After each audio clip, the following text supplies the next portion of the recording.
Hello everyone. ఈ video నిన్న already మనం council of ministers both centre and state చూసాం కదా పార్ట్ 1గా. యాక్చువల్లీ ఇది పార్ట్ 1 కాదు, నేను మొత్తం రికార్డ్ చేసా. బట్ ఏమైందంటే అన్ఫార్చునేట్ థింగ్, నేను ఒక దగ్గర ఆప్షన్ అనేది రికార్డింగ్ చేయలేదన్నమాట. నా పార్ట్కి నేను చెప్పుకుంటూ వెళ్తున్నా, తీరా చూస్తే అది అవ్వలేదు. అందుకని మ్యాక్సిమం పార్ట్ అయితే అక్కడ కవర్ చేసేసాము. ఇక్కడ ఒక ఓవరాల్గా వ్యూ అనమాట, అంతే, ఎక్కువ ఏమి ఉండదు.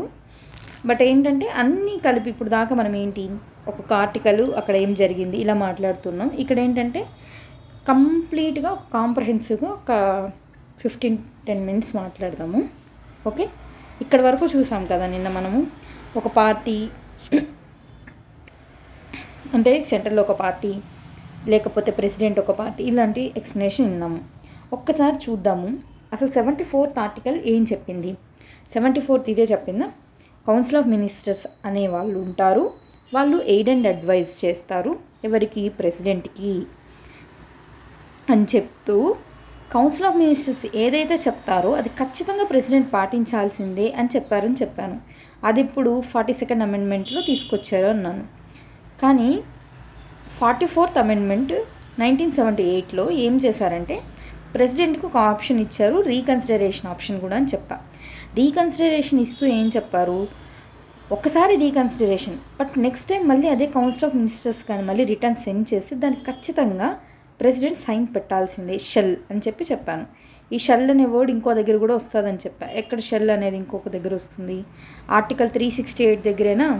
కానీ ఆర్టికల్ 368 దగ్గర ఎవరు చేశారు అది, 42nd అమెండ్మెంట్, ఎవరు, ఇందిరాగాంధీ గారి గవర్నమెంట్, అవునా.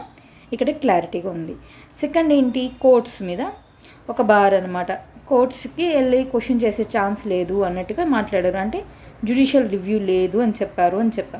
బట్ జ్యుడిషియల్ రివ్యూ ఇప్పుడు ఈ యాజ్ ఆన్ టుడే 2024 డిసెంబర్ టైంకి జ్యుడిషియల్ రివ్యూ లేకుండా మ్యాక్సిమం ఏ సెక్షన్స్ లేవు, అన్నిట్లో జ్యుడిషియల్ రివ్యూస్ ఉన్నాయన్నమాట.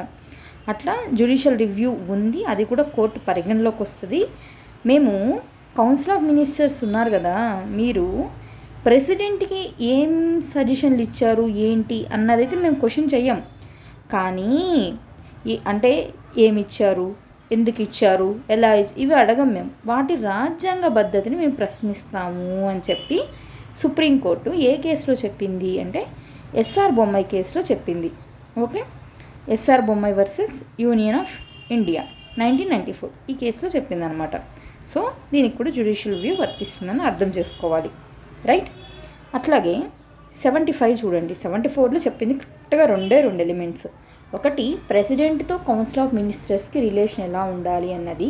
సెకండ్ సెక్షన్లో ఏం చెప్పారు, సుప్రీంకోర్టుతో ఏంటి సంబంధం అన్నట్టుగా చెప్పారనమాట ఈ కౌన్సిల్ ఆఫ్ మినిస్టర్స్కి. 75th ఏం చెప్తోంది, ఇక్కడ ఎన్ని సెక్షన్స్ ఉన్నాయి మొత్తం అన్న 6 ఉన్నాయని చెప్పా. ఒకటి ఏం చెప్తుంది, ప్రైమ్ మినిస్టర్ని, కౌన్సిల్ ఆఫ్ మినిస్టర్ని ఎవరు అపాయింట్ చేస్తారు అన్న విషయాలు మాట్లాడుతుంది. ప్రైమ్ మినిస్టర్ని ఎవరు అపాయింట్ చేస్తారు, president, of course elected by the people. కానీ మనం అందరూ ఎంపీస్ని మనం ఎన్నుకుంటాం, వాళ్ళల్లో ఒకరిని ఆ పార్టీ మెంబర్స్ అందరూ కలిసి ఎన్నుకుంటాడు ఒకరు నాయకుడిగా, అతన్ని ప్రధానమంత్రిగా వాళ్ళందరూ ప్రతిపాదిస్తారు. అతన్ని ఎవరు అపాయింట్ చేస్తారంట, ప్రెసిడెంట్ అపాయింట్ చేస్తారు. అదే కౌన్సిల్ ఆఫ్ మినిస్టర్స్ని ఎవరు అపాయింట్ చేస్తారు, president on the advice of prime minister. మీరు కౌన్సిల్ ఆఫ్ మినిస్టర్స్ అంటున్నారు, ఎంతమంది ఉండాలి, ఒకరా ఇద్దరా, లేకపోతే మొత్తం 545 మంది లోక్సభలో ఉండాలా అంటే కాదు, 15% ఉండాలి అంటారు.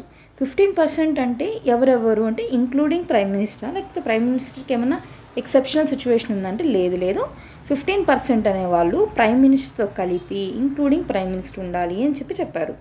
ఎప్పుడు చెప్పారు ఇది, యాంటీ డిఫెక్షన్ లా టైంలో చెప్పారు. ఎప్పుడు వచ్చింది anti defection law, 52nd amendment 1985ఏనా. ఆ తర్వాత కూడా ఇంకొక దగ్గర జరిగింది, ఎక్కడ, 91st అమెండ్మెంట్ 2003 మెర్జరు, వీటి గురించి మాట్లాడటం అనమాట. ఓకే, 1B ఏం చెప్పింది, యాంటీ డిఫెక్షన్ లా కింద ప్రూవ్ అయిన పర్సన్ పరిస్థితి ఏంటి అన్నది మాట్లాడుతుంది. ఇక్కడ అతను మెంబర్గానే తన క్వాలిఫికేషన్ పోతుంది అన్నప్పుడు ఇంకా అతను మినిస్టర్గా ఎట్లా ఎలిజిబుల్ అవుతాడు, అవ్వడు కదా.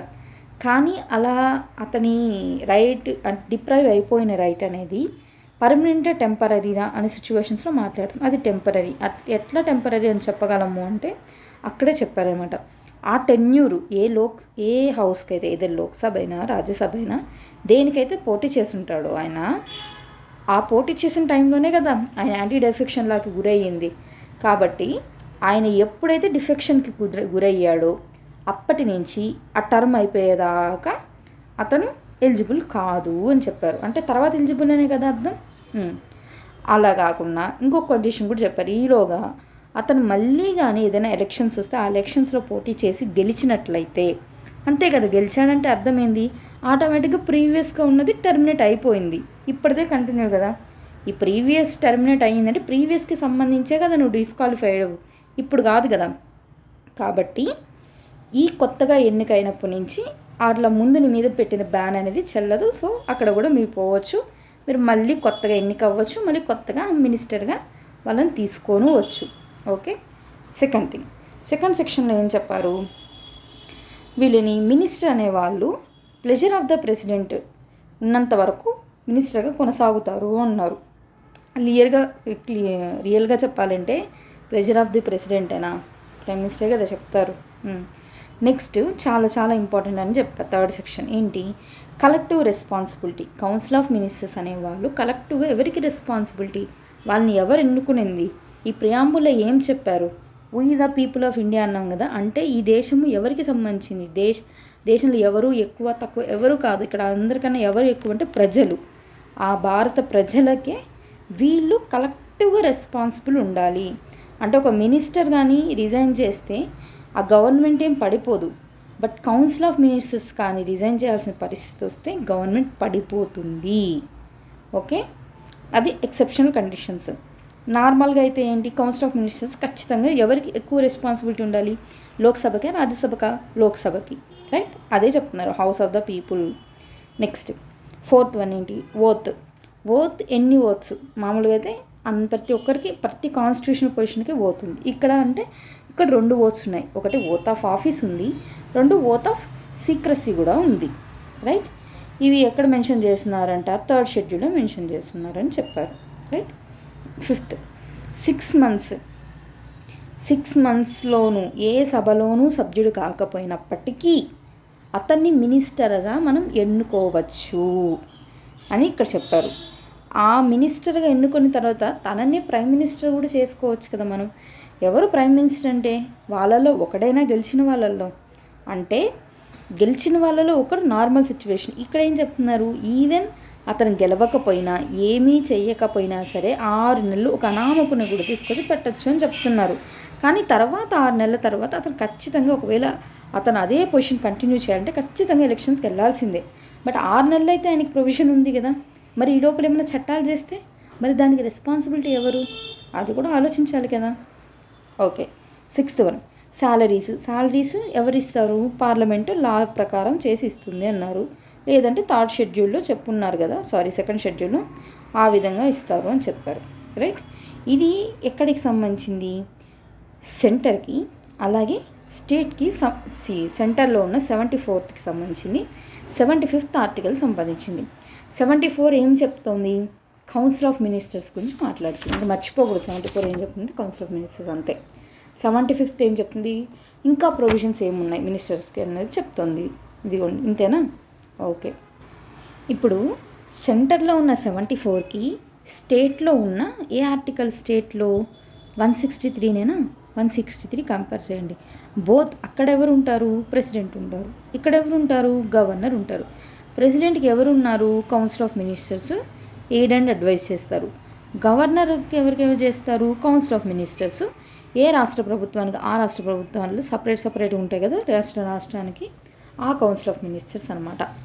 ఇంకొన్ని వాటిలో ఏంటి, మామూలుగా స్టేట్ లెజిస్లేటివ్ కౌన్సిల్ కూడా ఉంటుంది, గుర్తుపెట్టుకోవాలి. కొన్నిట్లో మాత్రం స్టేట్ లెజిస్లేటివ్ అసెంబ్లీనే ఉంటుంది, రైట్. సరే, 163 సబ్ క్లాస్ 1 ఏం చెప్తుంది, ఇక్కడ కూడా ఏం చెప్తుందంటే కౌన్సిల్ ఆఫ్ మినిస్టర్స్ ఉంటారు, కరెక్టే. ఇదొక పాయింట్.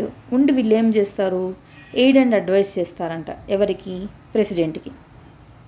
ఇక్కడ ప్రెసిడెంట్ వస్తారా, గవర్నర్ వస్తారు. ఓకే, గవర్నర్కి ఎయిడ్ అండ్ అడ్వైస్ చేస్తారు. ఇక్కడ చాలా చాలా చాలా ఇంపార్టెంట్ అయిన విషయం ఏంటంటే, ఇప్పటిదాకా మీరు అడ్వైస్ చేస్తారు, ప్రెసిడెంట్ ఖచ్చితంగా సంతకం పెట్టాలి, ప్రెసిడెంట్ రీకన్సిడర్ చేసినా మళ్ళీ సైన్ పెట్టాలి అని చెప్పి ప్రెసిడెంట్కి council of ministers in the సెంటర్లో ఉన్న వాళ్ళకి సంబంధించిన రిలేషన్స్ మాట్లాడారు. ఇప్పుడు మీరేం మాట్లాడుతున్నారు? గవర్నర్కి ఆ స్టేట్లో ఉన్న కౌన్సిల్ ఆఫ్ మినిస్టర్స్కి మధ్య ఉన్న సంబంధం మాట్లాడుతున్నాం, రైట్?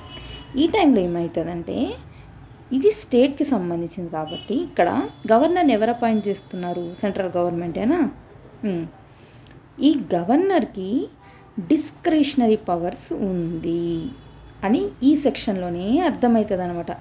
ఇది ఎవరిచ్చారు? సెంట్రల్ గవర్నమెంట్ ఇంకెవరెవరు ఇచ్చారా? లేదు, కాన్స్టిట్యూషన్ ఇచ్చింది అని చెప్తున్నారనమాట. అర్థమైందా? ఈ ఫస్ట్ సెక్షన్లోనే ఈ పదం కూడా చెప్పారు. అన్ని విషయాల్లో ఎయిడ్ అండ్ అడ్వైస్ పాటిస్తాడు, కానీ డిస్క్రిషనరీ విషయాల్లో మాత్రమే గవర్నర్ డిస్క్రిషనరీ పవర్ ఉంటుంది. కాబట్టి ఎయిడ్ అండ్ అడ్వైస్ అనేదాన్ని ఫాలో అవ్వాల్సిన అవసరం లేదు. అలా అని ఎవరు చెప్తుందంటే ఈ కాన్స్టిట్యూషనే చెప్తోంది అని చెప్పారు. ఓకే, అఫ్కోర్స్ వాళ్ళు గుడ్ ఇంటెన్షన్తోనే పెట్టుండొచ్చు, ఎందుకంటే అప్పుడే మన స్టేట్స్ అనేవి ఫామ్ అయింది. అప్పటి వరకు మనకు అసలు నేషన్ అనే ఒక ఫీలింగే లేదు. అందుకే కదా ఏ స్టేట్కి ఆ స్టేట్ మాట్లాడుతూ ఉండేది. ఏం జరిగినా సరే వాళ్ళ మీద మనకు ఉన్నదే యూనిటరీ స్పిరిట్ కదా. అఫ్కోర్స్ మనం ఫెడరలిజం ఫాలో అయినా మనం ఇక్కడ ఫెడరల్ అనే మాట వాడలేదు, యూనిటరీ ఫీచర్స్కే బైండ్ ఓవర్ అయ్యాం. ఎక్సెప్షనల్ కండిషన్స్ ఎక్కడైనా జరుగుతాయేమో ఏదైనా స్టేట్లో, అప్పుడు యూనియన్కే పవర్ ఉండాలి ఆ స్టేట్ మీద అనే ఉద్దేశంతో డైరెక్ట్ ఎట్లా ఉన్న ప్రతి దగ్గర ఇచ్చారు. వాటిలో గవర్నర్ కూడా ఒక పాయింటే కదా, మేబీ ఆ పాయింట్ ఆఫ్ వ్యూలో ఇచ్చి ఉండొచ్చు దీన్ని. సరే, సెకండ్ థింగ్, ఇది ఇంకా ఇంపార్టెంట్ చూడండి. సెకండ్ సెక్షన్ ఏం చెప్పారు అంటే, మీరు గవర్నర్కి డిస్క్రిషన్ పవర్ ఇచ్చారు అంటున్నారు కదా. ఈ డిస్క్రిషన్ పవర్ ఇవ్వడమే కాదు, ఈ కాన్స్టిట్యూషన్ ఇంకా ఏం చెప్తుందంటే, అతను అలా డిస్క్రిషన్లో ఏదైనా డెసిషన్ తీసుకుంటే ఆ డెసిషన్ అనేది ఫైనల్. అర్థమైందా? అది ఫైనల్. దీన్ని వెళ్ళి ఏ కోర్టులో క్వశ్చన్ చేస్తామని అనకూడదు అని చెప్పి అడిగింది. కోర్ట్స్కి బార్ విధించారన్నమాట దీని మీద. కోర్ట్స్ దగ్గర నుంచి వీళ్ళకి రక్షణ కల్పించారు ఈ విషయంలో. సేమ్ ఇక్కడ సెక్షన్ 2లో కూడా అట్లనే చెప్పారు కదా, ఇక్కడ కూడా సెక్షన్ 2లోనే అట్లనే చెప్పారు. కానీ ఇక్కడ సెక్షన్ 2లో చెప్పిన దాని ఉద్దేశం వేరు. అబ్జర్వ్ చేయండి. 74 సెక్షన్ 2లో ఏం చెప్పారు? కౌన్సిల్ ఆఫ్ మినిస్టర్స్ ఏదైనా సలహాలు సూచనలు ఇస్తే వాటి గురించి మాట్లాడారు. కానీ ఇక్కడ దేని గురించి మాట్లాడుతున్నారు? ఈ లైన్ వినండి ఒకసారి. The validity of anything done by the governor shall not be called in question on the ground that he ought or ought not to have acted in his discretion. అర్థమైందా? అంటే ఇక్కడ అనింది ఏంది? కౌన్సిల్ ఆఫ్ మినిస్టర్స్ ఏదైనా advice ఇస్తే దాన్ని question చేయము అని కాదనింది. ఇక్కడ అనింది ఏంటంటే, మీకున్న డిస్క్రిషనరీ పవర్ని మీరు వాడినప్పుడు దానికి సంబంధించిన క్వశ్చన్ చేయకూడదు అన్నారు. రెండిటికి తేడా ఉంది, అబ్జర్వ్ చేయండి. ఓకే, ఇది డిస్క్రిషన్ సంబంధించి చెప్పారు. ఇది చాలా ఇంపార్టెంట్, మీరు అస్సలు మర్చిపోకూడదు. ఓకే, ఇంకా థర్డ్ థింగ్ ఏంటి? నార్మల్గా అక్కడ ఏం చెప్పారు అలాగే సేమ్ ఇక్కడ కూడా చెప్పారు అన్నమాట. థర్డ్ థింగ్ ఏంటి? మీకు కౌన్సిల్ ఆఫ్ మినిస్టర్స్ ఏమైనా అడ్వైజ్ ఇచ్చారు కదా, దాన్ని క్వశ్చన్ చేయకూడదు కోర్టులో అన్నట్టు చెప్పారనమాట. ఇది సేమ్ అక్కడ ఉన్నదే ఇక్కడ కూడా. బట్ ప్రెసిడెంట్కి గవర్నర్కి ఉన్నది ఏంటంటే డిఫరెన్స్ అంటే ఈ డిస్క్రిషనరీకి సంబంధించింది. ఇదే చాలా ఇంపార్టెంట్. ఈ ఒక్క దాంతోనే కదా గవర్నరు బిల్స్ సంబంధించిన విషయంలో ప్రెసిడెంట్కి ఇవ్వడంలో కానీ, లేకపోతే ప్రెసిడెంట్ రూల్ పెట్టండి అని చెప్పి రిపోర్ట్ సెండ్ చేయడంలో కానీ, అలాగే ఇంకా గవర్నర్ మీద ఇష్యూస్ ఎక్కడొస్తుంది, ఇంకా కొన్నిసార్లు గవర్నమెంట్ ఫామ్ చేయాలి అన్నప్పుడు హంగ్ వచ్చింది అనుకోండి, ఇప్పుడు ఆ అసెంబ్లీ స్థానాలకి, అలాంటప్పుడు కూడా గవర్నమెంట్ ఫామ్ చేసే విషయంలో కూడా చాలాసార్లు డిస్ప్యూట్స్ అయ్యింది కదా, అలా అన్నమాట. ఓకే, ఇది 74కి 163కి ఉన్న డిఫరెన్స్ ఇక్కడ. ఇప్పుడు 75 చూసేసామా? 75లో ఎన్ని చెప్పాం? 6 అని చెప్పాం. ఒకటేమన్నాం ప్రైమ్ మినిస్టర్ గురించి మాట్లాడడం, సెకండ్ ఏమన్నాం ఆ size of the council of ministers ఎంత ఉండాలి అని చెప్పాం. I mean 1A. 1B ఏమన్నాం యాంటీ డిఫెక్షన్ లాలో డిస్క్వాలిఫైడ్ మెంబర్ గురించి చెప్పాం. 2 ఏం చెప్పాము? 2కి వచ్చేసరికి మినిస్టర్స్ ప్లెజర్ చెప్పాం. 3 ఏం చెప్పాము? Council of ministers collective responsibility అని చెప్పాం. 4 ఏం చెప్పాము? వాళ్ళకున్న ఓత్ చెప్పాం. 5 ఏం చెప్పాం, 6 మంత్స్ చెప్పాం. 6 ఏంటి, శాలరీస్ గురించి మాట్లాడాం. ఇవి ఫింగర్ టిప్స్ మీద ఉండాలి, మర్చిపోకూడదు అస్సలు. ఓకేనా? ఓత్ శాలరీస్ అనేది అన్ని విషయాలు స్టాటిక్గానే ఉంటుంది. ఓకే, అది మర్చిపోద్దు. మిగతా పాయింట్స్ అన్నీ మీరు గుర్తుపెట్టుకోవడానికి ట్రై చేయండి. రైట్? ఇప్పుడు ఏం చేస్తామంటే ఇక్కడ స్టేట్లో మనకి ఏం ప్రొవిజన్ ఉంది, 164కి సంబంధించి ఉంది. ఇక్కడ ఎన్ని సెక్షన్స్ ఉన్నాయి మొత్తము అంటే 5 సెక్షన్స్ ఉన్నాయి. అదే 75కి అయితే 6 సెక్షన్స్ ఉన్నాయి. 164లో ఎన్ని ఉన్నాయి, 5 ఉన్నాయి. ఓకే, ఫస్ట్ది ఏంటి, సీఎం గురించి, కౌన్సిల్ ఆఫ్ మినిస్టర్స్ గురించి. అంతేనా? సీఎంని ఎవరు అపాయింట్ చేయాలి, గవర్నర్ అపాయింట్ చేయాలి అన్నారు. కౌన్సిల్ ఆఫ్ మినిస్టర్స్ని ఎవరు అపాయింట్ చేయాలి, గవర్నరే చేయాలి. సీఎం ఎవరిని చెప్తే వాళ్ళని. ఇక్కడ ఒక్క వేరియేషన్ ఎక్కడ వస్తుందంటే ఇక్కడ ఒక మినిస్టర్స్ గురించి మాట్లాడతాం. ఒక సెకండ్ వేరే కలర్ తీసుకుందాం. రైట్, ఇక్కడ చూడండి, ఇక్కడ ఏమన్నాం, there shall be a minister incharge. ఎవరెవరికి ఉండాలంటే మినిస్టర్ ఇన్ఛార్జు మధ్యప్రదేశ్కి, ఛత్తీస్గఢ్కి. ఓకే, అట్లాగే ఒరిస్సాకి, జార్ఖండ్కి, ఈ 4టికి ఉండాలి. రైట్? ఈ మినిస్టర్ ఉండాలి అని. ఇప్పుడు మినిస్టర్ ఉండాలి అని ఎక్కడైనా చెప్పారా అంటే కాన్స్టిట్యూషన్లో చెప్పారా అని క్వశ్చన్ రావచ్చు. లేకపోతే ఏ స్టేట్స్లో ట్రైబల్ మినిస్టర్ ఉండాలి అని కూడా అడగచ్చు కదా. అట్లా అనమాట, అట్లా గుర్తుపెట్టుకోండి ఇది. ఓకే, నెక్స్ట్ ఏంటి, 1A.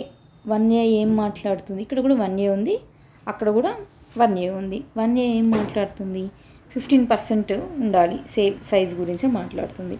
బట్ 1Aకి ఇక్కడ ఇంకొంచెం అడిషనల్గా మాట్లాడారు అన్నమాట. ఏం మాట్లాడారంటే, మీరు 15% అన్నారు, కొన్ని స్టేట్స్కి 40 ఉంది కదా. ఇప్పుడు ఒక్క సెకండ్ కొంచెం సబ్జెక్ట్ అటు పోయి మాట్లాడదాము. లెజిస్లేటివ్ అసెంబ్లీస్కి ఎంత ఉండాలి స్ట్రెంత్, 60 to 500 ఉండాలి. అంతేనా? 60 to 500. అదే లెజిస్లేటివ్ కౌన్సిల్ అంటే ఏంటి, 40 to 1/3 of state legislative assembly, minimum maximum. అంతేనా? ఇవి ఉన్నాయి అనుకుందాం. కొన్ని 40 కూడా ఉన్నాయి కదా, 60 కూడా ఉన్నాయి కదా. మరి అందుకనేసి ఏమన్నారంటే, మీరు 15% కౌన్సిల్ ఆఫ్ మినిస్టర్స్ పెట్టండి, కానీ ఆ నెంబరు 12 కన్నా తగ్గకూడదు. అంటే మినిమం కౌన్సిల్ ఆఫ్ మినిస్టర్స్ 12 మంది ఉండాలి. అంటే చీఫ్ మినిస్టర్ ఒకరు అనుకున్నా ఇంకా మొత్తం 11 పోర్ట్ఫోలియోస్ అనేవి ఉంటాయన్నమాట. 11 మంది ఉంటారు. రైట్? మర్చిపోకూడదు ఏ నెంబరు, 12. ఇది కూడా చాలా ఇంపార్టెంట్. మినిస్టరు 12 నెంబర్ సంబంధించింది. Okay, 1B. అక్కడ సేమ్ 1B ఏం చెప్పారు, డిస్క్వాలిఫైడ్ మెంబర్ గురించి చెప్పారా, సేమ్ ఇక్కడ కూడా అంతే, డిస్క్వాలిఫైడ్ మెంబర్స్ గురించి సంబంధించింది ఏం మాట్లాడారు. సెకండ్ ఏం మాట్లాడారు వీళ్ళు, అక్కడ మినిస్టర్ అనే అతను ఏం చేయాలంట, ప్లెజర్ ఆఫ్ ద ప్రెసిడెంట్ ఉండాలి అని చెప్పారు. అవునా? ఇక్కడ ఏం చేశారంటే, ఆ ప్లెజర్ ఆఫ్ ద, ఇక్కడైతే గవర్నర్ ఉండాలి, దాన్ని ఏం చేశారు, 2 కింద పెట్టలేదు. దీన్ని ఏం చెప్పారంటే, ఈ మాట ఈ మన 164 COM అంటే కౌన్సిల్ ఆఫ్ మినిస్టర్స్ గురించి చెప్పారు కదా, అక్కడే చెప్పేశారనమాట, ప్లెజర్ ఆఫ్ ద గవర్నర్ ఉండాలి అన్నట్టుగా. ఓకే, ఇప్పుడు మరి 2 ఏం చెప్పారు ఇక్కడ అంటే, 2కి వచ్చేసరికి కలెక్టివ్ రెస్పాన్సిబిలిటీ ఉండాలి అన్నట్టుగా చెప్పారు. ఓకే, సెక్షన్స్ మరి ఏ సెక్షన్ ఏది అంత మోర్ స్పెసిఫిక్గా ఉండదు రీజనల్ ఎగ్జామ్స్లో, బట్ కొంచెం గుర్తుంటుంది కదా అని చెప్పి నేను ఈ మాట ఇట్లా చెప్తున్నాను అనమాట. థర్డ్ థింగ్ ఏంటి, అక్కడేంటి 4th 1, ఇక్కడ 3rd థింగ్. 4th ఏం చెప్పారు, అక్కడ ఓట్స్ గురించి మాట్లాడారు, ఇక్కడ 3rd ఓట్స్ గురించి మాట్లాడారు. అక్కడ 5 ఏంటి, కౌన్సిల్ ఆఫ్ మినిస్టర్స్ ఎన్నికన్న వ్యక్తి 6 నెలలకి మించి ఇండిపెండెంట్గా అంటే అతను ఏ సభలో మెంబర్ కాకపోయినా 6 నెలల వరకు కూడా అతను మినిస్టర్ కొనసాగవచ్చు అన్నట్టు చెప్పారనమాట. అదేవిధంగా ఇక్కడ 4th సేమ్ అదే 6 మంత్స్ని కంటిన్యూ చేశారు. 5 శాలరీస్ గురించి మాట్లాడారు. ఓకే, స్టేట్ లెజిస్లేటివ్ అసెంబ్లీసే చేస్తాయి అని సేమ్ అక్కడ ఏముందో ఇక్కడ అదే సెక్షన్స్ ఉన్నాయి. ఒక్క సెకండ్ సెక్షన్ ఏంది, ప్లెజర్ ఆఫ్ ద గవర్నర్, అది తీసుకెళ్ళి ఫస్ట్లోనే కలిపేశారు. ఓకే, ఇది క్లారిటీనా? ఇట్లా 74ని స్టేట్ని సెంటర్ని కంపేర్ చేసుకోండి, అప్పుడు పెద్ద కష్టము అనిపించదు. అప్పుడు సెంటర్కి ఏంటి స్టేట్కి ఏంది అర్థమవుతుంది. At the same time president ఎక్కడ గవర్నర్తో కొంచెం తక్కువలాగా అనిపిస్తుంది అంటే తనకున్న పవర్స్లో అంటే డిస్క్రిషనరీ పవర్స్ 2 క్లారిటీగా అర్థమవుతాయి. రైట్? ఓకే, ఒక్కసారి వీటి మీద మన ఫస్ట్ వీడియో మొత్తంలో కూడా మాట్లాడాం కదా, ఇవన్నీ అలిగేషన్స్ మాట్లాడాం, గుర్తుందా మీకు? ఇవే కదా అలిగేషన్స్ అన్నీ మాట్లాడాం, అవన్నీ ఒకసారి గుర్తు తెచ్చుకోండి, అన్నీ ఒక దగ్గర నోట్ చేసుకోండి. అప్పుడు ఈ కాన్సెప్ట్ మీద కంప్లీట్ ఐడియా వస్తుంది. ఏమన్నాం ఆర్టికల్ 74 మీద అలిగేషన్ ఏమన్నాం అంటే మీరు ఏంటి సెంట్రల్ గవర్నమెంట్కి ఇంపార్టెన్స్ ఇస్తున్నారా, ప్రెసిడెంట్ కన్నా సెంట్రల్ గవర్నమెంటే ఎక్కువ ఆర్బిటరీగా చేస్తున్నారా అన్నట్టు మనం అన్నాం. 75 ఏంటి, లోక్సభలో మెజార్టీ లీడర్ అతనికే ఇప్పించండి అంటే అతనే ప్రైమ్ మినిస్టర్ ఇంకోటి అవ్వాలని మీరు ఎక్కడ చెప్పలేదు. అవును కదా, ఎక్కడైనా చెప్పాము ఇంతవరకు? మనం ఎక్కడ చెప్పలేదు కదా. మనం ఏమన్నాము, 50% ఆఫ్ ద సీట్స్ ఎవరికి వస్తాయో అతను లీడర్ అవుతాము అన్నాం. అది ఒక పార్టీ నుంచే రావాలని చెప్పామా ఏమన్నా? లేదే, దాన్ని వాడుకొనే కదా ఇవన్నీ జరుగుతున్నాయి. సో దానికి సంబంధించింది అనమాట. అంటే ఇది పార్లమెంటరీ డెమోక్రసీలో కరెక్టా అన్నట్టు మాట్లాడడం. నెక్స్ట్ ఆర్డినెన్స్లు కూడా తీసుకొస్తున్నాం కదా, ప్రెసిడెంట్ని కౌన్సిల్ ఆఫ్ మినిస్టర్స్ ఏది చెప్తే అది చేయాలి అన్నట్టు మాట్లాడడం. అంటే ఆర్డినెన్స్ని తీపిచ్చుకొని వస్తున్నారా అన్నట్టు మాట్లాడడం. అది పేర్లలో అయిపోతుంది కదా. ఏ చట్టమైనా ఎవరు చేయాలి, చట్టసభలు చేయాలి. మరి ప్రెసిడెంట్ ఎవరు, ఎగ్జిక్యూటివ్లో పార్టీ కదా. ఎగ్జిక్యూటివ్ అంటే ఏంటి, సెంట్రల్ గవర్నమెంటే కదా. అంటే ఇక్కడ కూడా ఇండైరెక్ట్గా మీరు సెంట్రల్ గవర్నమెంట్కి పవర్స్ పెంచుతున్నారు. మరి ప్రజల చేత ఎన్నుకోబడిన వాళ్ళు ఏం చేయాలి, వాళ్ళు కదా చట్టాలు చేయాలి. మరి మీరు ఎట్లా చేస్తున్నారు ఇది అన్నట్టుగా ఇక్కడ క్వశ్చన్ అనమాట. సెకండ్ థింగ్ ఏంది, ఎందుకంటే మీరే కదా చెప్పారు కౌన్సిల్ ఆఫ్ మినిస్టర్స్ ఏం చెప్తారు చేయాల్సిందే అన్నట్టు చెప్పారు కదా. మరి ఆర్డినెన్స్ కూడా మీ వల్లే కదా అవుతుంది. సెకండ్ థింగ్ ఏంటి, కొన్ని దగ్గర గొడవలు కూడా అవుతున్నాయి. ప్రెసిడెంట్ ప్రతిసారి రబ్బర్ ఈ లైన్స్ చూసే అనమాట. ఏం చెప్పేవాళ్ళంటే rubber stamp, president central government ఏం చెప్తే అది చేయాలి, ప్రెసిడెంట్ ఒక సంథింగ్ చాలా కాంట్రవర్సీ వచ్చిందన్నమాట. బట్ కొన్నిసార్లు ప్రెసిడెంట్కి సెంట్రల్ గవర్నమెంట్కి కూడా గొడవలు అయి ఉన్నాయి. అయి ఉన్నాయి. అదే ప్రెసిడెంట్ ఒకవేళ ఆపోజిట్ పార్టీకి అయి ఉంటే అయి ఉండొచ్చు కదా. మనం 2014 ఎగ్జాంపుల్ చెప్పాం. ప్రణబ్ ముఖర్జీ సంబంధించిన కాంగ్రెస్, బట్ గవర్నమెంట్ ఏమొచ్చింది, ఎన్డీఏ గవర్నమెంట్. ఈ రెండు వస్తున్నాయి కదా. వాళ్ళిద్దరు ఆపోజిట్ పార్టీ అయినా వాళ్ళ మధ్య డిస్ప్యూట్ రానంత వరకు ఓకే, ఏదైనా ప్రాబ్లం వచ్చినప్పుడు మాత్రం ఇది క్వశ్చన్ అవుతుంది అనమాట. ఇది సెకండ్ డిజిట్ అని చెప్పాం. ఎందుకు చెప్పాం, మీరు సింగిల్ లార్జెస్ట్ పార్టీ ఏమి వచ్చి ఫామ్ చేస్తుందని గవర్నమెంట్ చెప్పలేదు. మీరేమన్నారు, 50%+1 రావాలి అని చెప్పారు. 50%+1 అంటే ఎలా అయినా రావచ్చు, మిగతా పార్టీలు అన్నీ కలిసో ఇంకోటి ఏదైనా చేయొచ్చు. ఆ విధంగానే కదా 2 డిజిట్తో ఉన్న చరణ్ సింగ్ గవర్నమెంట్ని తీసుకొచ్చారు మీరు. కానీ ఏమన్నారు, 6 months వరకు మీకు ఛాన్స్ ఉంది కదా. ఏ చట్టసభల్లో అతను ఏమంటారు ప్రాతినిధ్యం వహించకపోయినా సరే మీరు మినిస్టర్గా చేసే ఛాన్స్ మీకు ఉంది. అది ఓకే. కానీ ఇక్కడ ఏంది, తన ప్రైమ్ మినిస్టర్ గవర్నమెంట్ ఫామ్ చేయాలనుకుంటున్నారు. ఇలాంటప్పుడు మీరేమన్నారు, అతనికి తక్కువ మెజారిటీ ఉన్నా సరే తీసుకొని వచ్చి మీరు వచ్చి ఏమన్నారు, మీరు నెక్స్ట్ వచ్చి మా గవర్నమెంట్ మీద మాకు విశ్వాసం ఉంది అని చెప్పి కాన్ఫిడెన్స్ నెగ్గితే సరిపోతుంది అని చెప్పారు. అవునా? మామూలుగా ఏం చేస్తారు, గవర్నమెంట్ ఫామ్ చేసేంత మెజారిటీ ఉండాలి వాళ్ళకి. తర్వాత ఇదిగోండి మా కౌన్సిల్ ఆఫ్ మినిస్టర్స్ అని చెప్పి వాళ్ళందరితో ఓట్ తీసుకుంటాం. కానీ ఇక్కడ ఏం జరుగుతుంది, లీస్ట్ మెజారిటీ అతన్ని కూడా తీసుకొని వస్తున్నారు. ఏమన్నా ఉంటే ఎక్కడ చూపించుకోమన్నారు, కాన్ఫిడెన్స్ మోషన్ చూపించుకున్నారు. కాన్ఫిడెన్స్ మోషన్ ఏముంది, సింపుల్గా ఆ రోజు ఎంతమంది ప్రెజెంట్ అయ్యి ఓట్ చేశారో వాళ్ళు 50%+1 అంతే. మరి ఏమవుతుంది పార్లమెంటరీ డెమోక్రసీ, ఇంత 2 డిజిట్ నెంబర్ ఉన్న అతను 545 మందిలో రిప్రజెంట్ చేసి ఈ దేశాన్ని అతను రూల్ చేస్తున్నారా? ఓకేనా, ఇది క్వశ్చన్ అయిందా? తర్వాత చూడండి, తర్వాత ఇది కూడా లెస్ స్ట్రెంత్ 77 ఉన్న అతన్ని పిలిచారు, కరెక్టే. మరి పార్టీ ఫిరాయించిన అతను నిజం చెప్పంటే ఎథికల్గా అది కరెక్ట్ కాదు కదా. కానీ మీరు సపోర్ట్ చేశారు. ఎట్ ది సేమ్ టైం ఏముంది, అసలు ఆ పార్టీ అనేది ఎలక్షన్స్ ముందు ఫామ్ అవ్వలేదు, ఇప్పటికిప్పుడు ఫామ్ అయింది. ఈవెన్ స్పీకర్ కూడా తెలియదు అది. అయినా సరే అతన్ని గవర్నమెంట్ ఫామ్ చేయమని పిలిచారు. అదెంతవరకు కరెక్ట్ అని చెప్పి ప్రెసిడెంట్ యొక్క స్టాండ్ మీద ఇక్కడ క్వశ్చన్ అనమాట. సరే మీరు అలాగే అనుకున్నప్పుడు అందరికీ ఒకే స్టాండ్ తీసుకోవాలి కదా. మరి జగ్జీవన్ రావు గారి విషయంలో ఎందుకు తీసుకోలేదు ఆ స్టాండు? ఆయనకి చెప్పాలంటే వీళ్ళకన్నా ఎక్కువ ఉన్నాయి, 201 సీట్స్ ఉన్నాయి. అయినా సరే ఏమన్నారు, పార్టీ ఫిరాయింపులు జరుగుతాయి, మైనార్టీ గవర్నమెంట్ ఉంటే సో నేను యాక్సెప్ట్ చేయను అని చెప్పి ప్రెసిడెంట్ చెప్పారు. ఇదేం స్టాండు తీసుకుంటే ఇద్దరి మధ్యన ఒకే స్టాండ్ తీసుకోవాలి కదా. మీరే కదా చేశారు ఇట్లా, ఎవరు చరణ్ సింగ్ గారి టైంలో. మరి ఎందుకు జగ్జీవన్ రావు గారి టైంలో ఇలా చేశారు అంటే ఆయన మీరు క్యాస్ట్ రిజాల్వ్ ఇవి చూస్తున్నారా ఒక ప్రెసిడెంట్ ప్రైమ్ మినిస్టర్ ఎన్నుకునేటప్పుడు కూడా? అది కరెక్ట్ కాదు కదా.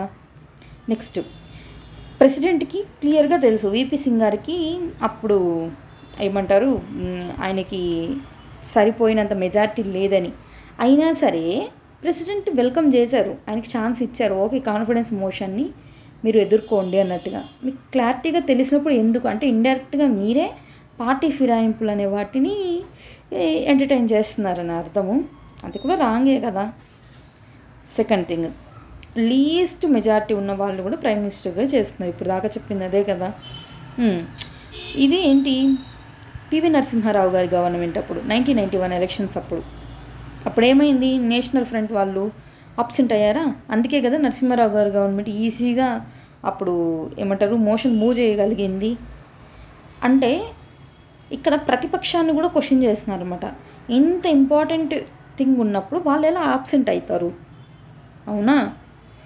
మరి గవర్నమెంట్ ప్రెసిడెంట్ కూడా ఇలాంటి గవర్నమెంట్ని ఎలా రన్ చేయించగలుగుతున్నారు, ఇదొకటి కూడా క్వశ్చనే కదా.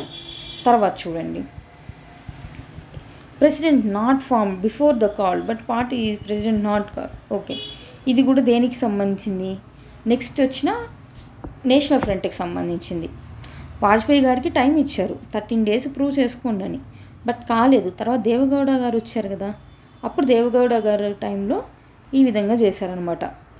ఎందుకని ఇట్లాంటి స్టాండ్స్ తీసుకుంటున్నారు అని చెప్పి అడగడం అనమాట ఇక్కడ. ఓకే, తర్వాత ఇది మనకందరికీ ఫెమిలియర్ ఎలక్షన్స్ ఎప్పటి నుంచి ఉంది ఫెమిలియర్గా 2004 నుంచి అందరికి ఐడియానే ఉంటుంది కదా. 4 నుంచి 14 వరకు యూపీఏ 1-2, 14 నుంచి ఇప్పటి వరకు ఎన్డీఏ 1-2. ఇలాంటి టైంలో ఇండివిజువల్గా అంటే ఒక పర్సన్నే పార్టీ కన్నా కూడా ఒక పర్సన్కే ఎక్కువ ఫోకస్ ఇవ్వడం, ఆయన ఏం చెప్తే అదే వినడం అట్లా జరుగుతుంది అని ఒక క్రిటిసిజం ఉంది. తర్వాత మల్టీ పార్టీ సిస్టంలో బోత్ పాజిటివ్ టు నెగిటివ్స్ ఇలాంటివన్నీ డిస్కస్ చేసేంత ఎలాబొరేటెడ్గా ఉంటుంది అని చెప్పి ఇండియా అడాప్ట్ చేసుకుంది మల్టీ పార్టీ సిస్టమ్. కానీ ఇదే మల్టీ పార్టీ సిస్టమ్ వల్ల ఈ పార్టీ ఫిరాయింపులు జరగడం ఏంది, డబ్బులు మంత్రి పదవి ఇస్తామంటేనో అటు నుంచి ఇటు ఇటు ఒకసారి ఆలోచించండి. ఇటు నుంచి 10 మంది అటు మారారు అంటే ప్రభుత్వాలే కూలిపోతున్నాయి, అవునా? మనం ఫస్ట్ పార్ట్ 1లో చదివినప్పుడు కూడా చూసాం కదా.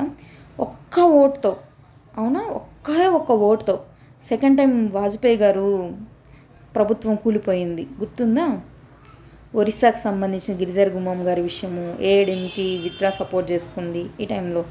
మరి అది ఎంత వరకు కరెక్ట్ అని చెప్తాం చెప్పండి. ఇప్పుడు ఒక లోక్సభ సెషన్ అయ్యింది, తర్వాత డిజాల్వ్ అయ్యింది అనేది చిన్న విషయం కాదు కదా.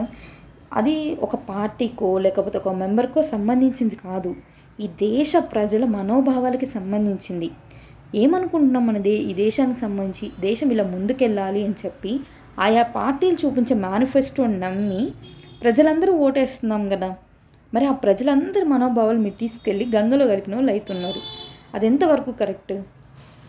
ఓకే, నెక్స్ట్ ఏంటి, ప్రెసిడెంట్ టెక్నికల్గా కరెక్ట్ అనిపిస్తుంది, బట్ ఎథికల్గా ఎక్కడ కనిపిస్తుంది? అన్నిటికన్నా మెయిన్ ఇంపార్టెంట్ ప్రొవిజన్ ఏంటి, టెక్నికల్గా ఇలాంటి ఇష్యూస్ రావడానికి ఇదే అనమాట.